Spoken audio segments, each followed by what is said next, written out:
नमस्कार मंडळी, आज आपण बनवूया भोपळ्याचं थालीपीठ।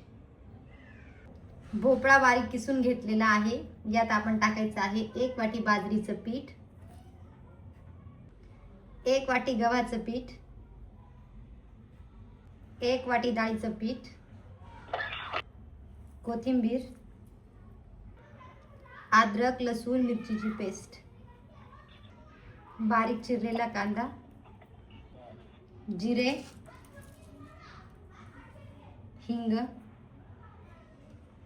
हळदी, 1 पळी तेल।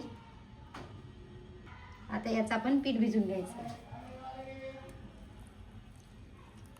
पीठ आपले भिजले गेले, 5 मिनिटं त्याला रेस्टला ठेवू आणि मग लगेच थालीपीठ करायला घेऊ आपण।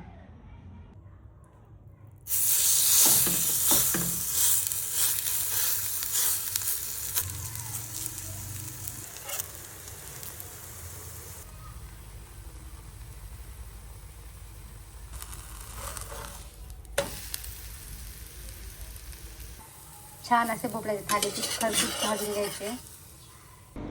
तयार आहे आपले भोपळ्याचे थालीपीठ। अशाच सोप्या रेसिपींसाठी माझ्या चॅनल लाईक आणि सबस्क्राईब करा। धन्यवाद।